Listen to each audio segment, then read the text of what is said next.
Europe 1, il est 9h02. L'interview découverte, Caroline Roux, votre invité ce matin s'appelle Olivier Père et il nous prouve qu'à condition de prendre son temps, condition importante, oui, on peut voyager proprement. Bonjour Olivier Père, c'est vrai qu'il faut accepter de prendre son temps parce qu'il vous a fallu 7 ans quand même pour traverser 45 pays et boucler votre tour du monde. Alors vous venez de rentrer il y a à peu près 15 jours, est-ce que quand même à la fin de votre périple vous n'avez pas eu envie de mettre un petit coup de moteur pour retrouver les vôtres ? Alors j'étais tenté d'aller plus vite et en fait après 7 ans n'avoir jamais utilisé de moteur, il n'était pas question pour moi d'abandonner si proche du but. Donc même si c'était l'hiver et ça me manquait de voir mes amis, ma famille, j'ai quand même continué à vélo. Sur les 7 ans, les 2 dernières années ont été dures. Très dur, effectivement. À partir de l'Australie, quand ma compagne Nadège Perrault est partie et a rejoint la France, là, à partir de ce moment-là, ça m'a donné un phare très puissant et du coup, il y avait quand même la moitié du monde à franchir et du coup, ça a été quand même difficile, mais je l'ai fait. Alors, Olivier Père, vous êtes parti en 2008, ça paraît loin maintenant, et vous partez avec le strict minimum, un passeport, un peu d'argent, une tente, un duvet, un vélo, une voile de parapente. Effectivement, donc je pars avec peu de moyens, des faibles moyens. En fait, c'est aussi une façon de prouver qu'on peut faire quelque chose d'ambitieux avec des moyens très modestes. C'est combien un peu de moyens, allez, pour partir pour 7 ans de tour du monde ? Vous partez avec combien d'argent ? Alors financièrement, c'est 5 € par jour, donc ça veut dire 2 000 € par an, ce qui veut dire avec un apport au départ de 6 000 €, ça nous fait 20 000 € pour 7 ans de voyage autour du monde, réaliser donc ce projet ambitieux et écologique. Voilà. 5 € par jour, on y arrive partout dans le monde ? 5 € par jour, on y arrive partout dans le monde. Alors dans les pays à faible coût, c'est plus facile. Par contre, dans les pays occidentaux, alors là, on se heurte au prix surtout de la nourriture, qui est mon principal budget. Alors quand on n'a pas... pour moi, l'argent, c'est un outil parmi d'autres.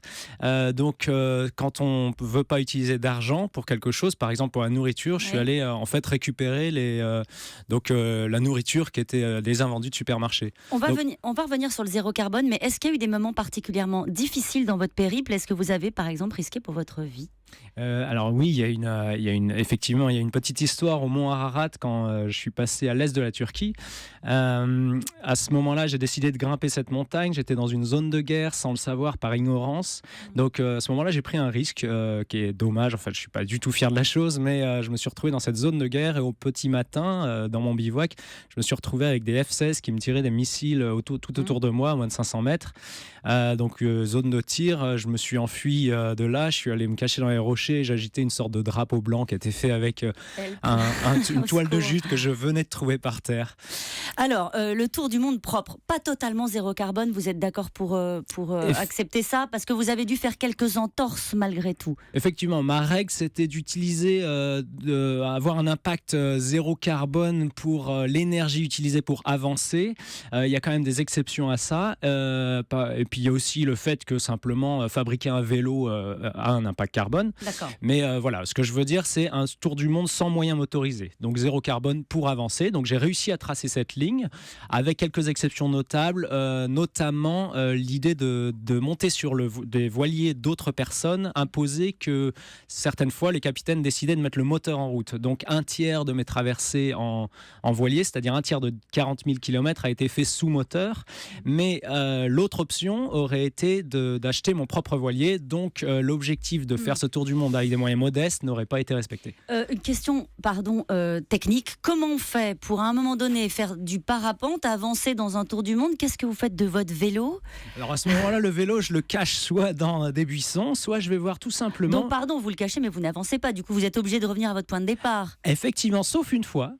Sur le Salar d'Uyuni en Bolivie, et là à ce moment-là j'étais avec ma compagne Nadège Perrault et en route avec elle, le nom de mon projet a pris toute sa véritable signification. J'ai réussi à prendre l'aile de parapente au-dessus de ma tête, à récupérer le vent, la petite brise qui soufflait et à faire en sorte que le parapente nous tire à travers le Salar sur une centaine de kilomètres. Bon, Olivier Père, 7 ans d'une vie, loin de ceux que vous aimez, pourquoi ? Vous vous êtes posé cette question-là ? Vous vouliez échapper à quelque chose ? Vous avez, je sais pas. Alors à cette question, il y a une infinité de réponses, mais c'est parti d'une inspiration. Mon grand frère Christophe, à qui je salue, le grand geste est parti à l'âge de 15 ans. Moi j'avais 13 ans et il est parti depuis Grenoble jusqu'à Arcachon en vélo. À cette époque-là, moi je prenais le vélo. À 15 ans. À 15 ans. Okay. Voilà.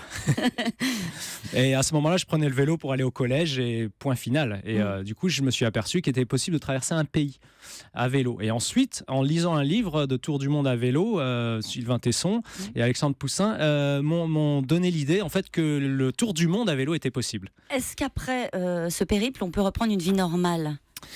Une vie normale, alors c'est plutôt entre les deux. Moi, ce tour du monde, il m'a d'abord apporté la croyance en moi-même. En fait, surtout, je crois et je pense qu'on peut faire énormément de choses. Ça m'a ouvert des portes du possible. Aujourd'hui, ce que je voudrais faire, c'est écrire un bouquin, un livre. D'ailleurs, je mets en souscription sur mon site internet. Je lance une campagne de financement participatif dans quelques jours. Il y a peut-être un éditeur qui va vous écouter, qui va parce qu'on a envie d'en avoir davantage. Je suis à la recherche d'un éditeur, effectivement. Et ça, c'est dit. Voilà.